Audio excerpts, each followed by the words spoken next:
कलयुग में राम कथा अमृत के समान है। अगर आप मानसिक रूप से तनिक भी परेशान हैं तो रामायण अवश्य पढ़ें। अब रामायण पढ़ने या समझने के लिए आपको बैठना पड़ेगा, पन्ने पलटने पड़ेंगे। चश्मा कहाँ है, लाइट किधर है, आसन लगाओ, जैसे तमाम प्रक्रियाओं से गुजरना पड़ेगा। तब जाकर आप इस दौड़ती भागती ज़िंदगी में मुक्ति के मार्ग भगवान श्री राम के जीवन चरित्र को पढ़ेंगे, समझेंगे।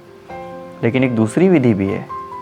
अगर आप इस चैनल को सब्सक्राइब करें तो पूरी राम कहानी आप कभी भी कहीं भी बिना चश्मे, बिना लाइट के सुन सकते हैं, बिना आसन लगाए आराम से, जब मन जितना उतना सुन सकते हैं। तो चलिए शुरू करते हैं।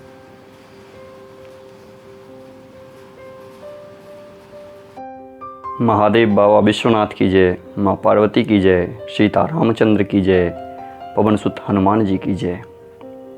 पिछले भाग में आपने भगवान राम जानकी के विवाह का विशद वर्णन सुना।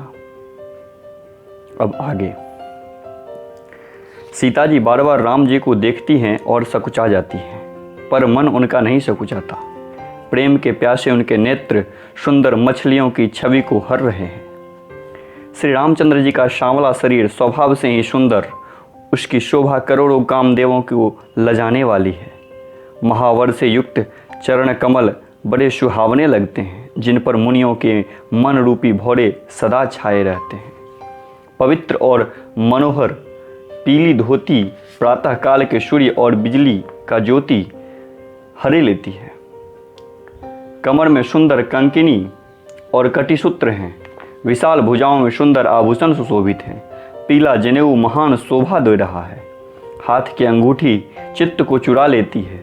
ब्याह के सब साज सजे हुए वे शोभा पा रहे हैं। चौड़ी छाती पर, हृदय पर अनेकों सुंदर आभूषण सुशोभित हैं। पीला दुपट्टा कांखा सोती जनेऊ की तरह शोभित है, जिसके दोनों छोर पर मणि और मोती लगे हैं। कमल के समान सुंदर नेत्र हैं, कानों में सुंदर कुंडल हैं और मुख तो सारी सुंदरता का खजाना ही है। सुंदर भौहें और मनोहर नासिका हैं। ललाट पर तिलक और सुंदरता का घर है, जिसमें मंगलमय मोती और मणि गुथे हुए हैं। ऐसा मनोहर मोर माथे पर सोह रहा है। सुंदर मोरे में बहुमूल्य मणियाँ गुथी हुई हैं। सभी अंग चित्त को चुराए लेते हैं। सब नगर की स्त्रियां और देव सुंदरियां दूल्हे को देखकर तिनका तोड़ रही हैं, उनकी बलैया ले रही हैं और मणि वस्त्र और आभूषण निछावर करके आरती उतार रही हैं और मंगलगान कर रही हैं।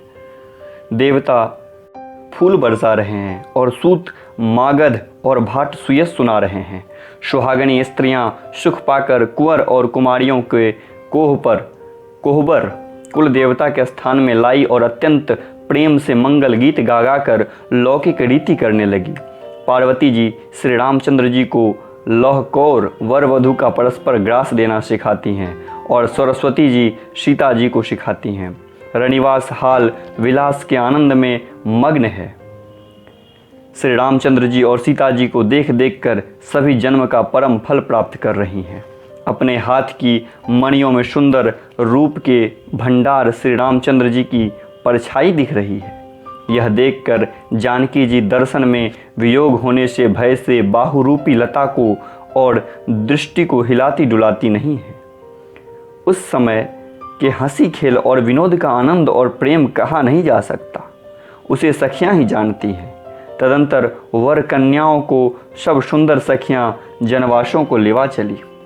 उस समय नगर और आकाश में जहाँ सुनिए वहीं आशीर्वाद की ध्वनि सुनाई दे रही है और महान आनंद छाया है। सभी ने प्रसन्न मन से कहा, सुंदर चारों जोड़ियाँ चिरंजीवी हो। योगी राज सिद्ध मुनीश्वर और देवताओं ने प्रभु श्री रामचंद्र जी को देखकर दुदुम्भी बजाई और हर्षित होकर फूलों की वर्षा करते हुए तथा जय हो जय हो जय हो कहते हुए वे अपने अपने लोकों को चले। तब सब चारों राजकुमार बहुओं सहित पिताजी के पास आए। ऐसा मालूम होता है कि मानो शोभा, मंगल और आनंद से भरकर जनवासा उमड़ पड़ा हो। फिर बहुत प्रकार की रसोई बनी। जनक जी ने बारातियों को बुला भेजा। राजा दशरथ ने पुत्रों सहित गमन किया। अनुपम वस्त्रों के पावड़े पड़ते जाते हैं।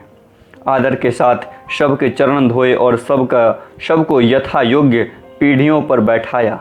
तब जनक जी ने अवधपति दशरथ जी के चरण धोए। उनका शील और स्नेह वर्णन नहीं किया जा सकता। फिर श्री रामचंद्र जी के चरण कमलों को धोया, जो श्री शिव जी के हृदय कमल में छिपे रहते हैं। तीनों भाइयों को श्री रामचंद्र जी के समान जानकर जनक जी उनके भी चरण अपने हाथों से धोए। राजा जनक जी ने सभी को उचित स्थान दिए और सब परोसने वालों को बुला लिया। आदर के साथ पत्तल में पड़ने लगी, जो मणियों के पत्तों से सोने की कील लगाकर बनाई गई थी। चतुर और विनीत रसोइये सुंदर, स्वादिष्ट और पवित्र दाल भात और गाय का सुगंधित घी क्षण भर में सबके समान परस गए। सब लोग पंचकौर करते हैं, अर्थात प्राणाय स्वाहा, अपनाय स्वाहा, व्यानाय स्वाहा, उदनाय स्वाहा और समानाय स्वाहा। इन मंत्रों का उच्चारण करते हुए पहले 5 ग्रास लेकर भोजन करने लगे। गाली का गाना सुनकर वे अत्यंत प्रेम मग्न हो गए। अनेकों तरह के अमृत के समान स्वादिष्ट पकवान परसे गए, जिनका बखान नहीं हो सकता। चतुर रसोइये ने नाना प्रकार के व्यंजन परोसने लगे। उनका नाम कौन जानता। 4 प्रकार के चरवे, चोष्य, लेह, पेय पदार्थ चबाकर, चूसकर, चाटकर और पीकर खाने योग्य भोजन की विधि कही गई है। उनमें से एक एक विधि के इतने पदार्थ बने थे कि जिसका वर्णन नहीं किया जा सकता। 6 रसों के बहुत तरह के सुंदर स्वादिष्ट व्यंजन हैं। एक एक रस के अनगिनती प्रकार के बने हैं। भोजन करते समय पुरुष और स्त्रियों के नाम ले लेकर स्त्रियां मधुर ध्वनि से गाली गा रही हैं। समय की सुहावनी गली शोभित हो गई हैं। उसे सुनकर समाज सहित राजा दशरथ जी हंस रहे हैं। इस रीति से सभी ने भोजन किया और तब सबके आदर सहित आचमन, हाथ मुंह धोने के लिए जल दिया गया। फिर पान देकर जनक जी ने समाज सहित दशरथ जी का पूजन किया। सब राजाओं के सिरमौर चक्रवर्ती श्री दशरथ जी प्रसन्न होकर जनवासे को चले। जनकपुरी में नित्य नए मंगल हो रहे हैं। दिन और रात पल के समान बीत जाते हैं। बड़े सवेरे राजाओं के मुकुटमुनि दशरथ जी जागे। याचक उनके गुण समूह का गान करने लगे। चारों कुमारों को सुंदर वधुओं सहित देखकर उनके मन में जितना आनंद है वह किस प्रकार कहा जा सकता है। वे प्रातः क्रिया करके गुरु वशिष्ठ जी के पास गए। उनके मन में आनंद ही आनंद और प्रेम भरा है। राजा प्रणाम और पूजन करके फिर हाथ धोकर मानो अमृत में डुबोई हुई वाणी से बोले कि हे मुनिराज, सुनिए, आपकी कृपा से आज मैं पूर्ण काम हो गया। हे स्वामिन, अब सब ब्राह्मणों को बुलाकर उनको सब तरह से गहना कपड़े से सजी हुई गायें दीजिए। यह सब सुनकर गुरुजी ने राजा की बड़ाई करके फिर मुनियों को बुलावा भेजा। तब वामदेव, देवर्षि नारद, वाल्मीकि, जावाली और विश्वामित्र आदि तपस्वी श्रेष्ठ मुनियों के समूह आए। राजा ने सबको दंडवत प्रणाम किया और प्रेम सहित पूजन करके उन्हें उत्तम आसन दिए। 4 लाख उत्तम गायें मंगवाई गई, जो कामधेनु के समान अच्छे स्वभाव वाली और सुहावनी थी। उन सबको सब प्रकार से सजाकर राजा ने प्रसन्न होकर भूदेव ब्राह्मणों को दिया। राजा बहुत तरह से विनती कर रहे हैं, जगत में मैंने आज ही जीने का लाभ पाया है। ब्राह्मणों से आशीर्वाद पाकर राजा आनंदित हुए। फिर याचकों के समूहों को बुलावा लिया और सबको उनकी रुचि पूछकर सोना, वस्त्र, मणि, घोड़ा, हाथी और रथ सूर्य कुल के आनंदित करने वाली दशरथ जी ने दिए। सब गुणानुवाद गाते और सूर्य कुल के स्वामी की जय हो, जय हो, जय हो कहते हुए चले। इस प्रकार श्री रामचंद्र जी के विवाह का उत्सव हुआ, जिसमें सहस्त्र मुख हैं और शेष जी भी उसका वर्णन नहीं कर सकते। बार बार विश्वामित्र जी के चरणों में सिर नवाकर राजा कहते हैं कि हे मुनिराज, यह सब सुख आपके ही कृपा कटाक्ष का प्रसाद है। राजा दशरथ जी जनक जी के स्नेहशील करनी और ऐश्वर्य की सब प्रकार से सराहना करते हैं। प्रतिदिन सवेरे उठकर अयोध्या नरेश विदा मांगते हैं, पर जनक जी उन्हें प्रेम से रख लेते हैं। आदर नित्य नया बढ़ता जाता है। प्रतिदिन हजारों प्रकार से मेहमानी होती है। नगर में नित्य नया आनंद और उत्साह रहता है। दशरथ जी का जाना किसी को नहीं सुहाता। इस प्रकार बहुत दिन बीत गए, मानो बाराती स्नेह की रस्सी में बंध गए। तब विश्वामित्र जी और सतानंद जी जाकर राजा जनक को समझाकर कहा, यद्यपि आप स्नेहवश उन्हें नहीं छोड़ सकते, तो भी अब दशरथ जी को आज्ञा दीजिए कि हे नाथ, बहुत अच्छा कहकर जनक जी ने मंत्रियों को बुलवाया। वे आए और जय जीव कहकर उनका मस्तक नवाया। जनक जी ने कहा, अयोध्यानाथ चलना चाहते हैं, भीतर रनिवास खबर कर दो। यह सुनकर मंत्री, ब्राह्मण, सभासद और राजा जनक भी प्रेम के वश हो गए। जनकपुर वासियों ने सुना कि बारात जाएगी, तब वे व्याकुल होकर एक दूसरे से बात पूछने लगे। जाना सत्य है, यह सुनकर सब ऐसे उदास हो गए मानो संध्या के समय कमल सकुचा गए हों। आते समय जहाँ जहाँ बाराती ठहरे थे, वहाँ वहाँ बहुत प्रकार का सीधा रसोइया का सामान भेजा गया। अनेकों प्रकार के मेवे, पकवान और भोजन की सामग्री जो बखानी नहीं जा सकती, अगणित बैलों और कहारों पर भर भर कर भेजी गई। साथ में जनक जी ने अनेकों सुंदर सैयाएँ पलंग भेजी। 1,00,000 घोड़े और 25,000 रथ, सब नख से शिखा तक सजाए हुए। 10,000 सजे हुए मतवाले हाथी, जिन्हें देखकर दिशाओं के हाथी भी लजा जाते हैं। गाड़ियों में भर भर कर सोना, वस्त्र और रत्न और भैंस, गाय और भी नाना प्रकार की चीज़ें दी गई। इस प्रकार जनक जी ने फिर से अपरिमित दहेज दिया, जो कहा नहीं जा सकता और जिसे देखकर लोकपालों के लोगों की संपदा भी थोड़ी जान पड़ती थी। इस प्रकार सब सामान सजाकर राजा जनक ने अयोध्यापुरी भेज दिया। बारात चलेगी, यह सुनते ही सब रानियां ऐसी विकल हो गई मानो थोड़े जल में मछलियां छटपटा रही हो। वे बार बार सीता जी को गोद कर लेती और आशीर्वाद देकर सिखावन देती है कि तुम सदा अपने पतियों की प्यारी हो, तुम्हारा सुहाग अचल हो, हमारी यही आशीष है। सास, ससुर और गुरु की सेवा करना, पति का रुख देखकर उसकी आज्ञा पालन करना। सयानी सखियाँ अत्यंत स्नेह के वश कोमल वाणी से स्त्रियों के धर्म सिखलाती है। आदर से सब पुत्रियों का स्त्रियों धर्म समझकर रानियों में बार बार उन्हें हृदय से लगाया। माताएं फिर भेंटती और कहती कि उन्हें ब्रह्मा ने स्त्री जाति क्यों रचा है। उस समय सूर्यवंश के पताका का सूर्य रूप श्री रामचंद्र जी भाइयों सहित प्रसन्न होकर विदा कराने के लिए जनक जी के महल को चले। स्वभाव से ही सुंदर चारों भाइयों का देखने के लिए नगर के स्त्री पुरुष दौड़े। कोई कहता, आज ये जाना चाहते हैं। विदेह ने विदाई का सब सामान तैयार कर लिया है। राजा के चारों पुत्र इन प्यारे मेहमानों के रूप को देखकर नेत्र भर कर देख लो। हे सयानी, कौन जाने किस पुण्य से विधाता ने इन्हें यहाँ लाकर हमारे नेत्रों का अतिथि किया है। मरने वाला जिस तरह अमृत पा जाए, जन्म का भूखा कल्पवृक्ष पा जाए और नगर में रहने वाला जीव जैसे भगवान के परम पद को प्राप्त हो जाए, हमारे लिए इनके दर्शन वैसे ही हैं। श्री रामचंद्र जी शोभा को निखार कर हृदय धर लो, उनके मन को सांप और उनकी मूर्ति को मणि मान लो। यह इस प्रकार सबके नेत्रों का फल देते हुए सब राजकुमार राजमहल को गए। रूप के समुद्र सब भाइयों को देखकर सारा रनिवास हर्षित हो उठा। सासुएं महान प्रसन्न मन से निछावर और आरती करती हैं। श्री रामचंद्र जी की छवि देखकर वे प्रेम में अत्यंत मग्न हो गई हैं और प्रेम के विशेष वश होकर बार बार चरणों लगी। हृदय में प्रीति छा गई, इससे लज्जा नहीं रह गई। इसके स्वाभाविक स्नेह का वर्णन किस तरह किया जा सकता है। उन्होंने भाइयों सहित श्री रामचंद्र जी को उबटन करके स्नान कराया और बड़े प्रेम से खटरस भोजन कराया। सुअवसर जानकर श्री रामचंद्र जी शील, स्नेह और संकोच भरी वाणी से बोले, महाराज अयोध्यापुरी को चलना चाहते हैं। उन्होंने हमें विदा होने के लिए यहाँ भेजा है। हे माता, प्रसन्न मन से आज्ञा दीजिए और हमें अपने बालक जानकर सदा स्नेह बनाए रखिएगा। इन वचन को सुनते ही रनिवास उदास हो गया। सासुएं प्रेम बस बोल नहीं सकती।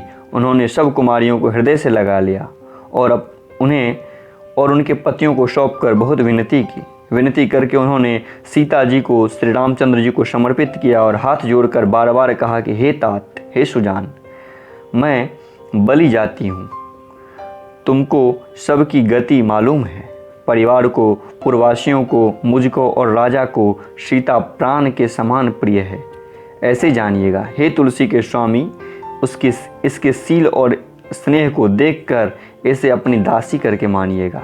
तुम पूर्ण काम हो, सुजान शिरोमणि हो और भाव प्रिय हो, तुम्हें प्रेम प्यारा है। हे राम, तुम भक्तों के गुणों को ग्रहण करने वाले, दोषों को नाश करने वाले और दया के धाम हो। ऐसा कहकर रानी चरणों पकड़कर चुप रह गई, मानो उसकी वाणी प्रेम रूपी दलदल में समा गई हो।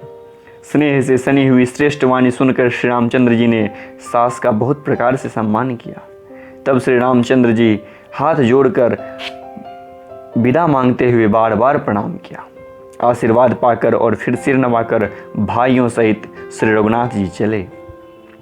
श्री रामचंद्र जी की सुंदर मधुर मूर्ति को हृदय में लाकर सब रानियां स्नेह से स्थिर हो गई। फिर धीरज धारण करके कुमारियों को बुलाकर माताएं बारंबार उन्हें गले लगाने लगी। पुत्रियों को पहुंचाती हैं, फिर लौटकर मिलती हैं।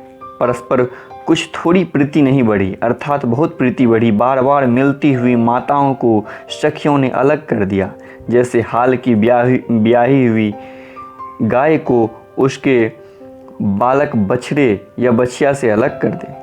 सब स्त्री पुरुष और सखियों सहित सारा रनिवास प्रेम के विशेष वश हो रहा है। ऐसा लगता है मानो जनकपुर करुणा और विरह ने डेरा डाल दिया है। जनकपुर में जानकी जी ने जिन तोता और मैना को पाल पोस कर बड़ा किया और सोने के पिंजरे में रखकर पढ़ाया, वे व्याकुल होकर कह रहे हैं कि वैदेही कहाँ हो। इनके ऐसे वचन सुनकर धीरज किसको नहीं त्याग देता। सब जब पक्षी और पशु तक इस तरह विकल हो गए, तब मनुष्यों की दशा कैसी कही जा सकती है। तब भाई सहित जनक जी वहां आए। प्रेम से उमड़ कर उनके नेत्रों में जल भर आया। वे परम वैराग्यवान कहलाते थे, पर सीता जी को देखकर उनका भी धीरज भाग गया। राजा ने जानकी जी को हृदय से लगा लिया। ज्ञान की महान मर्यादा मिट गई। सब बुद्धिमान मंत्री उन्हें समझाते हैं, तब राजा ने विषाद करने का समय न जानकर विचार किया। बारंबार पुत्रियों को हृदय से लगाकर सुंदर सजी हुई पालकियां मंगवाई। सारा परिवार प्रेम में विवश है। राजा ने सुंदर मुहूर्त जानकर सिद्धि सहित गणेश जी की स्मरण करके कन्याओं को पालिका में चढ़ाया। राजा ने पुत्रियों को बहुत प्रकार से समझाया और उन्हें स्त्रियों का धर्म और कुल की रीति सिखाई। बहुत से दास दासी दिए जो सीता जी के प्रिय और विश्वास पात्र सेवक थे। सीता जी के चलते समय जनकपुरवासी व्याकुल हो गए। मंगल की राशि शुभ शकुन हो गए। ब्राह्मण और मंत्रियों के समाज सहित राजा जनक जी उन्हें पहुंचाने के लिए साथ चले। समय देखकर बाजे बजने लगे। बारातियों ने रथ, हाथी और घोड़े सजाए। दशरथ जी ने सब ब्राह्मणों को बुला लिया और उन्हें दान और सम्मान पूर्वक परिपूर्ण दिया। उनके चरण कमलों की धूलि सिर पर धरकर और आशीष पाकर राजा आनंदित हुए और गणेश जी का स्मरण करके उन्हें प्रस्थान किया। मंगलों के मूल अनेकों शुकुन हुए। देवता हर्षित होकर फूल बरसा रहे हैं और अप्सराएं गान कर रही हैं। अवधपति दशरथ जी नगारे बजाकर आनंदपूर्वक अयोध्यापुरी को चले।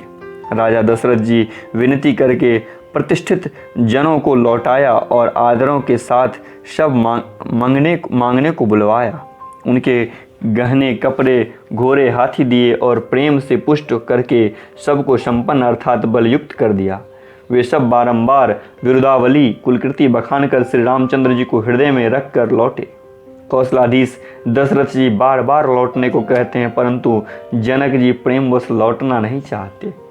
दशरथ जी ने फिर सुहावने वचन कहे कि हे राजन, बहुत दूर आ गए, अब लौटिए। फिर राजा दशरथ जी रथ से उतरकर खड़े हो गए। उनके नेत्र में प्रेम का प्रवाह बढ़ गया। तब जनक जी ने हाथ जोड़कर मानो स्नेह रूपी अमृत में डुबोकर वचन बोले, मैं किस तरह बनाकर किन शब्दों में विनती करूं। हे महाराज, आपने मुझे बहुत बड़ाई दी है। अयोध्यानाथ दशरथ जी ने अपने स्वजन समधि का सब प्रकार से सम्मान किया। उनके आपस के मिलने में अत्यंत विनय थी, इतनी प्रीति थी जो हृदय में समाती न थी। जनक जी ने मणिमंडली को सिर नवाया और सभी से आशीर्वाद पाया। फिर आदर के साथ वे रूप, शील और गुणों के निधान सब भाइयों से, अपने दामादों से मिले और सुंदर कमल के समान हाथों को जोड़कर ऐसे वचन बोले कि मानो प्रेम से ही जन्मे हो। हे राम जी, मैं किस प्रकार आपकी प्रशंसा करूं? आप मुनियों और महादेव जी के मन रूपी मानसरोवर के हंस हैं। योगी लोग जिनके लिए क्रोध, मोह, ममता और मद को त्याग कर योग साधन करते हैं, जो सर्वव्याप्त ब्रह्म, अव्यक्त, अविनाशी, चिदानंद, निर्गुण और गुणों की राशि हैं, जिनको मन सहित वाणी नहीं जानती और सब जिनका अनुमान ही करते हैं, कोई तर्कना नहीं कर सकते, जिसकी महिमा को वेद नेति कहकर वर्णन करता है और जो तीनों कालों में एक रस रहते हैं, वे ही समस्त सुखों के मूल मेरे नेत्रों के विषय हुए। ईश्वर के अनुकूल होने पर जगत में जीव को सब लाभ ही लाभ है। आपने मुझे सभी प्रकार से बड़ाई दी और आपका जन जानकर आपका अपना लिया। यदि 10,000 सरस्वती और शेष हो और करोड़ों कल्पों तक गणना करते रहे तो भी, हे रघुनाथ जी, सुनिए, मेरे सौभाग्य और अपने आपके गुणों की तथा कहकर समाप्त नहीं की जा सकती। मैं जो कुछ कह रहा हूँ वह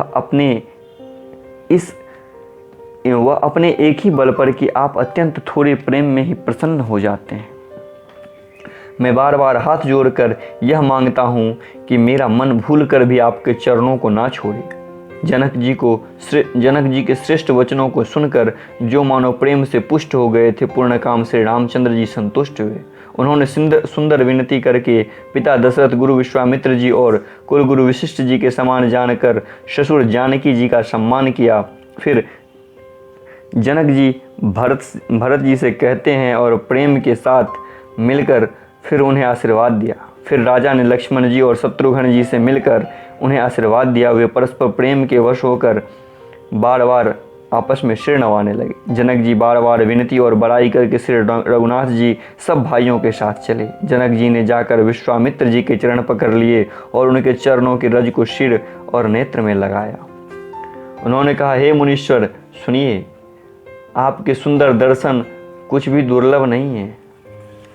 मेरे मन में ऐसा विश्वास है, जो सुख और सुयस लोकपाल चाहते हैं परंतु जिसका मनोरथ करते हुए सकुचाते हैं, हे स्वामी, वही सुख और सुयस मुझे सुलभ हो गया। सारी सिद्धियां आपके दर्शनों की अनुगामिनी है, अर्थात पीछे पीछे चलने वाली है। इस प्रकार बार बार विनती और सिर नवाकर तथा उनसे आशीर्वाद पाकर राजा जनक लौटे। डंका बजाकर बारात चली। छोटे बड़े सभी समुदाय प्रसन्न हैं। गांव के स्त्री पुरुष श्री रामचंद्र जी को देखकर नेत्रों का जल पाकर सुखी होते हैं। बीच बीच में सुंदर मुकाम करती हुई तथा मार्ग में लोगों को सुख देती हुई वह बारात पवित्र दिन में अयोध्यापुरी के समीप आ पहुंची। नगरों पर चोटें पड़ने लगी, सुंदर ढोल बजने लगे, भेरी और शंख की बड़ी आवाज़ हो रही है। हाथी घोड़े गरज रहे हैं, विशेष शब्द करने वाले झांझे, सुहावनी डफलियाँ तथा रसीले राग से सहनाइयाँ बजा रहे हैं। बारात को आती हुई सुनकर नगर निवासी प्रसन्न हो गए। सबके शरीर में पुलकावली छा गई। सबने अपने अपने सुंदर घरों, बाजारों, गलियों, चौराहों और नगर के द्वारों को सजाया। सारी गलियाँ अरगजे से सिंचाई गईं। जहाँ तहाँ सुंदर चौक पुराए गए। तोरणों, ध्वजा, पताकाओं और मंडपों से बाजार ऐसा सजा कि जिसका वर्णन नहीं किया जा सकता। फल सहित सुपारी, केला, आम, मेलसीरी, कदम्ब और तमला के वृक्ष लगाए गए। वे लगे ऐसे सुंदर वृक्ष फलों को भार से पृथ्वी को छू रहे हैं। उनके मणियों के थाली बड़ी सुंदर कारीगरी से बनाए गए हैं। अनेक प्रकार के मंगल कलश घर घर सजाकर बनाए गए हैं। श्री रघुनाथ जी पूरी अयोध्या को देखकर ब्रह्मा आदि सब देवता सिहाते हैं। उस समय राजमहल शोभित हो रहा है, जिसकी रचना देखकर कामदेव का भी मन मोहित हो जाता है। मंगल, शकुन, मनोहरता, रिद्धि, सिद्धि, सुख सुहावनी संपत्ति और सब प्रकार के उत्साह मानो सहज सुंदर शरीर धरकर दशरथ जी के घर में छा गए हैं। श्री रामचंद्र जी और सीता जी के दर्शनों के लिए भला कहिए कौन कैसे लालसा न होगी। सुहागिनी स्त्रियां झुंड के झुंड मिलकर चली और अपने छवि से कामदेव की स्त्री रति का भी निरादर करती है। सभी सुंदर मंगल द्रव्य और आरती सजाए हुए गा रही हैं, मानो सरस्वती जी ने बहुत से वेश धारण कर गा रही हो। राजमहल में शोर मच रहा है, उस समय का और सुख का वर्णन नहीं किया जा सकता।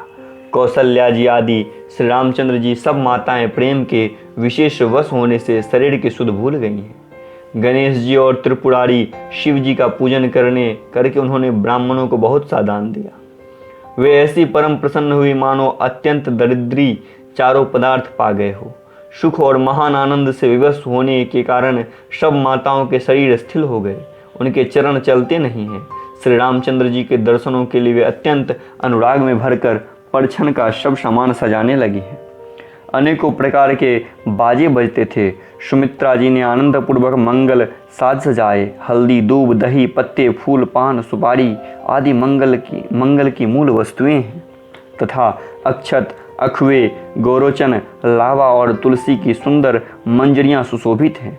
नाना रंगों से चित्रित किए हुए सहज सुहावने सुवर्ण के कलश ऐसे मालूम होते हैं मानो कामदेव के पक्षियों ने घोंसले बनाए हो। शकुन की सुगंधित वस्तुएं बखानी नहीं जा सकती। सब रानियां संपूर्ण मंगल साज सजा रही हैं। बहुत प्रकार की आरती बनाकर वे आनंदित हुई सुंदर मंगल गान कर रही हैं। सोने के थालों को मांगलिक वस्तुओं से भरकर अपने कमल के समान हाथों में लिए हुए माताएं आनंदित होकर परछन कर रही चली हैं, उनके शरीर में पुलकावली से छा गए हैं। धूप के धुएं से आकाश ऐसा काला हो गया है मानो बादल घुमर घुमर कर छा रहे हों। देवता कल्प वृक्ष के फूलों की मालाएं बरसा रहे हैं। वे ऐसी लगती हैं मानो बगुले की पाती मन को खींच रही हो। सुंदर मणियों से बने बंदरवार ऐसे मालूम होते हैं मानो इंद्रधनुष सजाए हो। अटारियों पर सुंदर और चपल स्त्रियां प्रकट होती हैं और छिप जाती हैं। वे ऐसे जान पड़ती है मानो बिजलियां चमक रही हो। नगरों की ध्वनि मानो बादलों की घोर गर्जना है। याचक गण, पपीहे, मेढक और मोर हैं। देवता पवित्र सुगंध रूपी जल बरसा रहे हैं, जिससे खेती के समान नगर के सब स्त्री पुरुष सुखी हो रहे हैं। समय जानकर गुरु वशिष्ठ जी ने आज्ञा दी। तब रघुकुल मणि महाराज दशरथ जी ने शिव जी, पार्वती जी और गणेश जी का स्मरण कर समाज सहित आनंदित होकर नगर में प्रवेश किया। शकुन हो रहे हैं, देवता दुदुम्बी बजा रहे हैं, फूल बरसा रहे हैं। देवताओं की स्त्रियां आनंदित होकर सुंदर मंगलों के गीत गा रही हैं। मागध, सूत, भाट और चतुर नट तीनों लोकों के उजागर श्री रामचंद्र जी का यश गा रहे हैं। जय ध्वनि और वेद की निर्मल श्रेष्ठ वाणी सुंदर मंगल से सनी हुई दसों दिशाओं में सुनाई पड़ रही है। बहुत से बाजे बजने लगे। आकाश में देवता और नगर में लोग सब प्रेम में मग्न हैं। बाराती ऐसे बने ठने हैं कि उनका वर्णन नहीं हो सकता। परम आनंदित हैं, सुख उनके मन में समाता नहीं है। तब अयोध्यावासियों ने राजा को जुहार वंदना की। श्री रामचंद्र जी को देखते ही वे सुखी हो गए। सब मणियाँ और वस्त्र निछावर कर रहे हैं। नेत्रों में जल भरा है और शरीर पुलकित है। नगर की स्त्रियां आनंदित होकर आरती कर रही हैं और सुंदर कुमार को देखकर हर्षित हो रही हैं। पालकियों के सुंदर पर्दे हटा हटा कर वे दुल्हनियों को देखकर सुखी होती हैं। इस प्रकार सबको सुख देते हुए राजद्वार पर आए माताएं आनंदित होकर बहुसंख्यकों सहित कुमारों का परछन कर रही हैं। वे बार बार आरती कर रही हैं। उस प्रेम और महान आनंद को कौन कह सकता है। अनेकों प्रकार के आभूषण, रत्न और वस्त्र तथा अगणित प्रकार के अन्य वस्तुएं निछावर कर रही हैं। बहुओं सहित चारों पुत्रों को देखकर माताएं परम आनंद में मग्न हो गई हैं। सीता जी और श्री राम जी की छवि को बार बार देखकर वे जगत में अपने जीवन को सफल मानकर आनंदित हो रही हैं। सखियां सीता जी के मुख को बार बार देखकर अपने पुण्यों की सराहना करती हुई गान कर रही हैं। देवता क्षण क्षण में फूल बरसाते हैं, नाचते हैं, गाते हैं तथा अपनी सेवा समर्पण करते हैं। चारों मनोहर जोड़ियों को देखकर सरस्वती ने सारी उपमाओं को खोज डाला, पर कोई उपमा देती नहीं बनी, क्योंकि उन्हें सब बिल्कुल तुच्छ जान पड़ा। तब हार कर वे श्री रामचंद्र जी के रूप में अनुरक्त होकर एकटक देखती रह गई। वेद की विधि और कुल की रीति करके अर्घ्य पावरे देती हुई बहुओं समेत सब पुत्रों का परीक्षण करके माताएं महल में लिवा चली। स्वाभाविक रूप से सुंदर 4 सिंहासन थे जो मानो कामदेव ने ही अपने हाथों से बनाए। उन पर माताओं ने राजकुमारियों और राजकुमारों को बैठाया और आदर सहित उनका पवित्र चरण धोए। फिर वेद की विधि के अनुसार मंगलों के निधान दुल्हा और दुल्हनियों के धूप दीप और नैवेद्य आदि द्वारा पूजा की। माताएं बारंबार आरती कर रही हैं और वर वधुओं के सिरों पर सुंदर पंखे तथा चंवर ढल रहे हैं। अनेकों वस्तुएं निछावर हो रही हैं। सभी माताएं आनंद से भरी हुई ऐसी सुशोभित हो रही हैं मानो योगी ने परम तत्व को प्राप्त कर लिया है, सदा रोगी ने मानो अमृत पा लिया है, जन्म का दरिद्री मानो पारस पा गया हो, अनेकों अंधे को सुंदर नेत्रों वाला लाभ हुआ है, गूंगे के मुख में मानो सरस्वती आविराजी हैं, शूरवीर मानो युद्ध में विजय पाली है। इन सुखों से भी कोई 100 करोड़ गुना बढ़कर आनंद माताएं पा रही है, क्योंकि रघुकुल के चंद्रमा श्री रामचंद्र जी के विवाह करके भाइयों सहित घर आए हैं। माताएं लोक रीति करती हैं और दूल्हा दुल्हनों सकुचाते हैं। इस महान आनंद और विनोद को देखकर श्री रामचंद्र जी मन ही मन मुस्कुरा रहे हैं। मन की सभी वासनाएं पूरी हुई जानकर देवता और पितरों को भली भांति पूजन किया है। सबकी वंदना करके माताएं यही वरदान मांगती है कि भाइयों सहित श्री रामचंद्र जी का कल्याण हो। देवता छिपे हुए आशीर्वाद दे रहे हैं और माता आनंदित हो आंचल भर भर कर ले रही हैं। तदंतर राजा ने बारातियों को बुलवा लिया और उन्हें सवारियां, वस्त्र, मणि और आभूषण दिए। आज्ञा पाकर श्री रामचंद्र जी को हृदय में रखकर वे सब आनंदित होकर अपने अपने घर को गए। नगर के समस्त स्त्री पुरुष को राजा ने कपड़े और गहने पहनाए। घर घर बंधावे बजने लगे। याचक लोग जो जो मांगते विशेष प्रसन्न होकर राजा उन्हें वही वर देते, वही देते। संपूर्ण सेवकों और बाजे वालों को राजा ने नाना प्रकार के दान और सम्मान से संतुष्ट किया। सब जोहार वंदन करके आशीष देते और गुण समूह कथा गाते हैं। तब गुरु और ब्रह्मा सहित राजा दशरथ जी ने महल में गमन किया। वशिष्ठ जी ने जो आज्ञा दी सब लोग और वेद की विधि के अनुसार राजा ने आदर पूर्वक किया। ब्राह्मणों की भीड़ देखकर बड़ा भाग्य जानकर सब रानियां आदर के साथ उठी। चरण धोकर उन्होंने सबको स्नान कराया और राजा ने भली भांति पूजन करके उन्हें भोजन कराया। आदर, दान और प्रेम से पुष्ट हुए वे संतुष्ट मन से आशीर्वाद देते हुए चले। राजा ने गाधिपुत्र विश्वामित्र जी को बहुत तरह से पूजा और कहा, हे नाथ, मेरे समान धन्य दूसरा कोई नहीं। राजा ने उनकी बहुत प्रशंसा की और रानियों सहित उनकी चरण धूलि को ग्रहण किया। उन्हें महल के भीतर ठहरने का उत्तम स्थान दिया जिसमें राजा और रनिवास उनका मन जोहता रहे। फिर राजा ने गुरु वशिष्ठ जी के चरण कमलों की पूजा और विनती की। उनके हृदय में कम प्रीति न थी। बहुओं सहित सब राजकुमार और सब रानियों सहित राजा बार बार गुरु जी के चरणों की वंदना करते हैं और मुनीश्वर आशीर्वाद देते हैं। राजा ने अत्यंत प्रेम पूर्ण हृदय से पुत्रों को और सारी संपत्ति को सामने रखकर उन्हें स्वीकार करने की विनती की। मुनिराज ने केवल अपना नेग मांग लिया और बहुत तरह से आशीर्वाद दिया। फिर सीता जी सहित श्री रामचंद्र जी को हृदय में रखकर गुरु वशिष्ठ जी हर्षित होकर अपने स्थान को गए। राजा ने सब ब्राह्मणों की स्त्रियों को बुलवाया और उन्हें सुंदर वस्त्र और आभूषण पहनाए। फिर सब सुवासिनियों को बुलवा लिया गया। उनकी रुचि समझकर उन्हें पहरावानी दी गई। नेगी लोग सब अपना अपना नेग जोग लेते और राजाओं के शिरोमणि दशरथ जी उनकी इच्छानुसार देते। जिन मेहमानों को प्रिय और पूजनीय जाना, जिनका राजा ने भली भांति सम्मान किया, देवगण श्री रघुनाथ जी का विवाह देखकर उत्सव की प्रशंसा करके फूल बरसाए हुए हैं। नगाड़े बजाकर और परम सुख पाकर अपने अपने लोकों को चले। वे एक और दूसरों से श्री रामचंद्र जी का यश कहते जाते हैं। हृदय में प्रेम समाता नहीं है। सब प्रकार से सबका प्रेम पूर्ण भली भांति आदर सत्कार कर लेने पर राजा दशरथ जी के हृदय में पूर्ण उत्साह बढ़ गया। जहाँ रनिवास था वे वहाँ पधारे और बहुओं समेत उन्होंने कुमार को देखा। राजा ने आनंद सहित पुत्रों को गोद में ले लिया। उस समय राजा को जितना सुख हुआ उसे कौन कह सकता। फिर पुत्र वधुओं सहित प्रेम सहित गोदी में बैठाकर बार बार हृदय में हर्षित होकर उन्होंने उनका दुलार किया। यह समाज देखकर रनिवास प्रसन्न हो गया, सबके हृदय में आनंद निवास कर लिया। तब राजा ने जिस तरह विवाह हुआ था वह सब कहा। उसे सुन सुनकर सब किसी को हर्ष होता है। राजा जनक के गुणशील महत्व, प्रीति की रीति और सुहावनी संपत्ति का वर्णन राजा ने भाट की तरह बहुत प्रकार से किया। जनक जी करनी सुनकर सब रानियां बहुत प्रसन्न हुई। पुत्रों सहित स्नान करके राजा ने ब्राह्मण, गुरु और कुटुंबियों को बुलाकर अनेक प्रकार से भोजन किए। 5 घड़ी बीत गई। सुंदर स्त्रियां मंगलगान कर रही हैं। वह रात्रि सुख की मूल और मनोहरणी हो गई हैं।